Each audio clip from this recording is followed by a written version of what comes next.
ఆకాష్ భూమి శారీకి మ్యాచ్ అయ్యేటట్టు తను కూడా light pink colour shirt and black colour pant వేసుకొని రెడీ అవుతాడు. రెస్టారెంట్ ముందు కార్ ఆగగానే మేనేజర్ రవి, రండి సార్, అందరూ వచ్చేశారు అంటూ కార్ డోర్ తీస్తాడు. రెస్టారెంట్ లోపలికి వస్తున్న ఆకాష్ను చూసి ప్రియ ఒక్కసారిగా నోరు తెరుచుకొని ఉండిపోతుంది. చూడటానికి అసలు ఎంత బాగున్నాడు, వర్ణించటానికి మాటలు సరిపోతాయా? ఆ హైట్కి తగ్గ పర్సనాలిటీ, ఆ డ్రెస్ మెయింటెనెన్స్, ఎంత బాగున్నాడు, నా వైపు ఎలా తిరుగుతాడు ఈ గురుడు అనుకుంటూ హాయ్ సార్ అంటూ ప్రియా విష్ చేస్తూ, ఈ డ్రెస్ మీకు చాలా బాగుంది సార్ అంటుంది. ఎవరైనా మనకి కాంప్లిమెంట్ ఇచ్చినప్పుడు మర్యాదకైనా మనం నవ్వుతాం కదా, అదేవిధంగా ఆకాష్ కూడా ప్రియా వైపు చూసి ఒక స్మైల్ ఇస్తాడు. ఇంతలో స్టాఫ్ అందరూ వచ్చి కంగ్రాట్స్ సార్, మీకు ఫస్ట్ ప్రాజెక్ట్ సక్సెస్కి అంటారు. ఆకాష్ కూడా థ్యాంక్ యూ అని అందరికీ చెప్తూ ఉంటాడు. భూమి కూడా స్టాఫ్ అందరితో నుంచొని అక్కడే ఉంటుంది. కానీ ఆకాష్కి విష్ చేయదు. రాధా కూడా పక్కనే ఉంటుంది. కొంతమంది స్టాఫ్ విష్ చేస్తారు, మిగతా వాళ్ళు పక్కన నుంచుంటారు. ఇక ఆకాష్ మేనేజర్ రవితో, ఇక్కడ రెస్టారెంట్ వాళ్ళతో నేను మాట్లాడాను రవి, ఈ లాన్ అంతా ఈరోజు మనం బుక్ చేసుకున్నాము. మన స్టాఫ్కి ఎటువంటి ఇబ్బంది లేకుండా అందరూ ఎంజాయ్ చేయండి అంటాడు Akash. Okay sir, thank you అని స్టాఫ్ అందరూ ఆకాష్కి చెప్తారు. ఆకాష్ అక్కడ రౌండ్గా ఏర్పాటు చేసిన టేబుల్స్లో ఒక టేబుల్ దగ్గరికి వెళ్ళి కూర్చుంటాడు. రవి ఆకాష్ దగ్గరికి వచ్చి, సార్ ఏమైనా తెమ్మంటారా, మీకేమైనా అవసరమా అంటూ మర్యాదగా మాట్లాడతాడు. నో రవి, ఇక్కడ మనం పార్టీకి వచ్చాం, సరదాగా ఎంజాయ్ చేయడానికి. నో మోర్ ఫార్మాలిటీస్ రవి, నువ్వు కూడా స్టాఫ్ అందరితో సరదాగా ఎంజాయ్ చేయి, అంతే తప్ప బాస్ అని థింక్ చేయకు అనేసరికి థ్యాంక్ యూ సార్ అంటూ స్టాఫ్ దగ్గరికి బయలుదేరతాడు రవి. అక్కడ ఎవరి మాటల్లో వాళ్ళు, ఎవరి ఫోనుల్లో వాళ్ళు ఉండేసరికి రవికి కోపం వచ్చి స్టాఫ్ దగ్గరికి వెళ్ళి, మీకు బుద్ధుందా, సరదాగా పార్టీకి పిలిచినప్పుడు అందరూ ఒక చోట ఉండి పాటలు పాడుకోవడమో అలా చేయాలి, కానీ ఈ మాత్రం దానికి మనం ఇళ్లల్లోనే ఉండి వండుకొని తినొచ్చు కదా అంటాడు కోపంగా రవి. అది కాదు సార్, మరి ఏం చేయాలి అన్నట్టు అక్కడ స్టాఫ్ అంటే, ఇదిగో ఈ ఉషాకి పాటలు బాగా పాడటం వచ్చు కదా, అందరు అటెన్షన్ ప్లే చేద్దాం, చక్కగా పాటలు పాడుతుంది, కాసేపు అందరూ ఎంజాయ్ చేసిన తర్వాత మనం డిన్నర్ గురించి ప్లాన్ చేద్దాం అంటాడు రవి. స్టాఫ్ అందరూ రౌండ్గా ఏర్పాటు చేసిన టేబుల్స్ దగ్గర అడ్జస్ట్ అయి కూర్చుంటారు.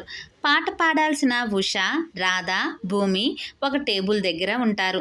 నిజంగానే ఉష పాటలు చాలా బాగా పాడుతూ ఉంటుంది. ఆకాష్తో సహా అందరూ ఉషా పాటని వింటూ ఉంటారు. నిజానికి ఆ పాట ఏ పాట అన్నది కూడా ఆకాష్ మైండ్కి ఎక్కించుకోడు. ఆకాష్ కాన్సన్ట్రేషన్ మొత్తం భూమి మీద ఉంటుంది. భూమి ఏమో అందరిలానే ఉషా పాటని ఎంజాయ్ చేస్తూ ఉంటుంది. ఉషా వైపు చూస్తూ ఉంటుంది. అక్కడ ఎవరూ లేరు, భూమి మాత్రమే ఉంది అన్నట్టు ఆకాశేమో భూమిని టాప్ టు బాటమ్ స్కాన్ చేస్తూ ఉంటాడు తన కళ్ళతో. అక్కడ ఆకాష్ దీర్ఘంగా పాట వింటున్నాడేమో అన్నట్టు ఉంటుంది చూసేవాళ్ళ కళ్ళకి. కానీ ఆకాష్ మాత్రం భూమిని మాత్రమే చూస్తూ ఉంటాడు. ఆకాష్ చూపు ఒక్కసారిగా భూమి పెట్టుకున్న నెక్క నల్లపూసల మీద పడుతుంది. ఎవ్వరో ఆకాష్ని లాగి చెంప మీద కొట్టినట్టు అనిపిస్తుంది. ఒక్కసారిగా తన చూపును పక్కకు తిప్పుకుంటాడు. ఇంతలో పాట కూడా కంప్లీట్ అవుతుంది. అందరూ చాలా బాగా పాడావు ఉషా అంటూ క్లాప్స్ కొడతారు. మరోవైపు ప్రియా ఏమో ఆకాష్తో ఎప్పుడెప్పుడు మాట్లాడదామంటూ తెగ ట్రై చేస్తూ ఉంటుంది. హాయ్ సార్, మీ ప్రాపర్ ఇక్కడేనా సార్, లేదా వేరే ప్లేసా, మీ ఎడ్యుకేషన్ ఇక్కడే కంప్లీట్ అయిందా అంటూ ఏవేవో మాట్లాడడానికి కొంచెం గట్టిగానే ట్రై చేస్తుంది ప్రియా పాప. ఆ విషయం రాధాకి బాగానే అర్థమవుతుంది. చూసావా భూమి, సార్ తన పాటికి తను టేబుల్ దగ్గర కూర్చొని ఏదో ఫోన్ చూసుకుంటున్నాడు కదా, ఆ ప్రియ సార్తో పులిహార కలపడానికి ఎలా ట్రై చేస్తుందో చూడవే అంటుంది రాధ. పోనీలే రాధా, ఎవరైనా సరే ప్రయత్నించకుండా ఏది దక్కదు కదా, అందుకే ప్రియ ట్రై చేస్తుంది అంటుంది భూమి. చాలే కానీ ఈ ప్రియ ఏమైనా నిజంగా ఫెయిర్గా ఉండే రకం అనుకుంటున్నావా ఏంటి? ఆల్రెడీ దీనికి బ్రేకప్ అయ్యి 4 మంత్స్ అవుతుంది తెలుసు కదా నీకు కూడా. అది దాని ఫస్ట్ బ్రేకప్ కాదే బాబు, అది దానికి third breakup. 3rd month 4th month లాగా బ్రేకప్ అయ్యి 1 ఇయర్ కాకుండానే ఇది సార్ని ట్రై చేస్తుంది. అది ఎందుకో తెలుసా భూమి, సార్ చూడడానికి చాలా బాగుంటారు, అది అందరికీ తెలిసిన విషయమే కదే.